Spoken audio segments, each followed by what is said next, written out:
We are talking about finding your life purpose, living on purpose.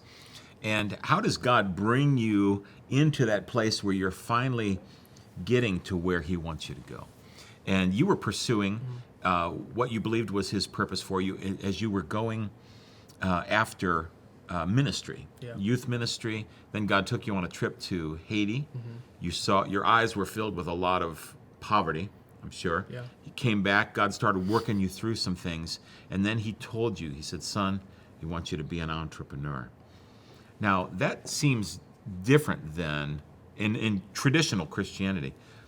This pursue entrepreneurship rather than ministry. Yet it's the same God and Him flowing through us. Yeah. And He's trying to change our perspective, right? He's trying to get us to see that He's got more problems to solve than we know about. Yeah. One of them is poverty. And entrepreneurship heals poverty, right? Yep. I believe. I mean, if it's done right. For sure. Okay. So God's trying to get us to, He wants us to dream bigger. He wants us to begin to see that He actually could solve the problems Yeah. through us. Because we're the A-team, Yeah. you know? So help me out with this.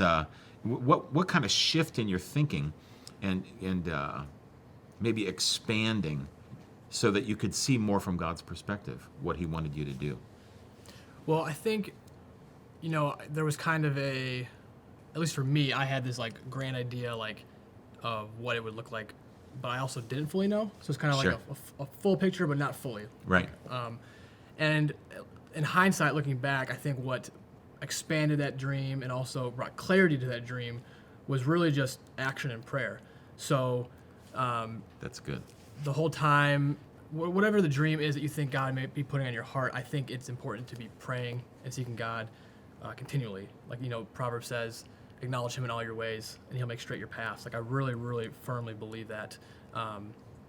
And the second thing is action. So, if clarity of this vision, this purpose for your life, I'd say prayer is how it comes about, but also action. So that could be, real world experience. So as an example, we talked about earlier how I originally felt called to be a youth pastor. So for 2 years, I did a youth pastor internship. I was like a student ministries intern.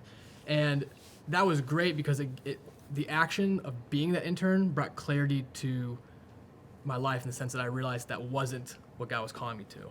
Then, That's good. That's good. second thing, I said I felt like I was supposed to be a counselor. So then, I'm at Moody, I'm pursuing this counselor route. I take action again by having a conversation with my professor, who was a psychologist. And I was picking her brain, asking her questions, saying, what does this look like? Like, what are the opportunities? And I come out of that conversation realizing that's not what God's calling me to. So it's like, 2 strikes. This isn't what I'm supposed to do. This isn't what I'm supposed to do. So, the whole time I'm praying, I'm seeking the Lord on this. And then out of nowhere, I go to Haiti. I had that trip in Haiti. And then all of a sudden, another professor of mine says, Roman, can you help me with marketing? And I'm like, marketing? Like, sure. Like, I didn't really think of that.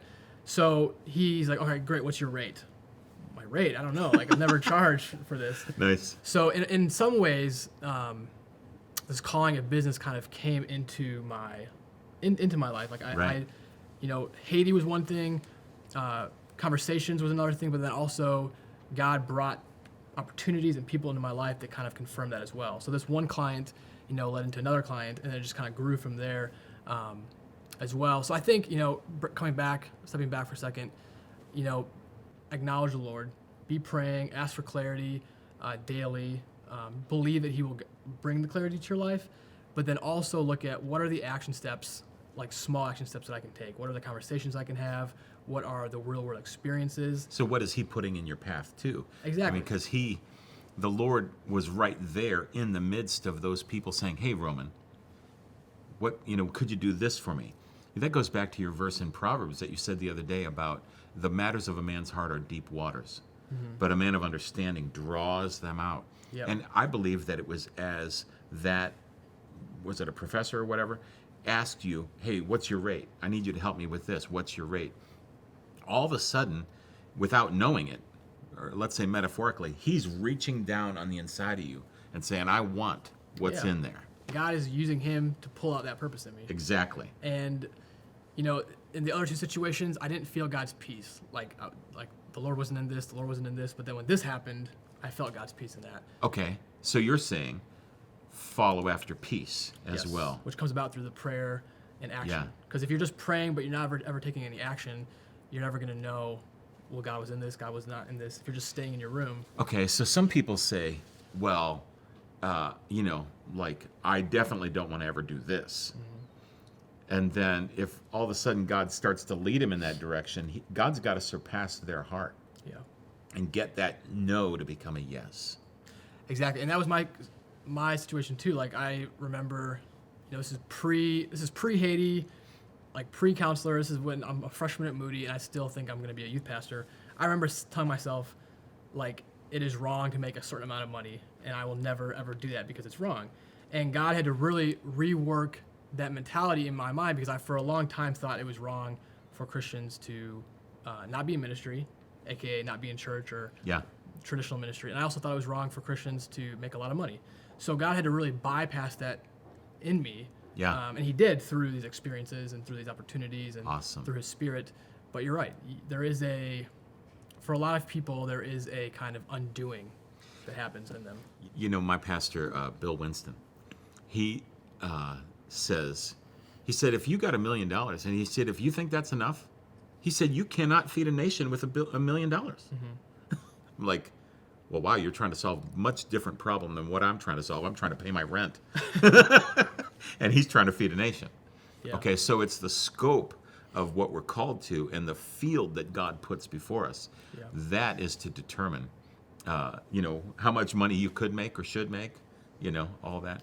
This is good. I think too, one thing I'll say, a big biblical character for me is Joseph, because I like that name. it's a good name. It's a good name, because I think God may put a big dream, whether it's a career dream or a non-career dream of something He wants you to do, but oftentimes, like we said earlier, people get stuck, not just because of lack of clarity and belief, but also because of lack of patience. So Joseph, for example, he's in Genesis 37. We learn that he's 17 years old when God tells him through dreams that he's going to be, the CEO of Egypt. Yeah. Second in command under Pharaoh. And then it's not until he's age 30, so 13 years later, that dream comes to pass. So it's Yeah. not like it's overnight. Like, there was this process of God taking Joseph through struggles and obstacles and highs and lows that get Right. him to where he wanted him to be.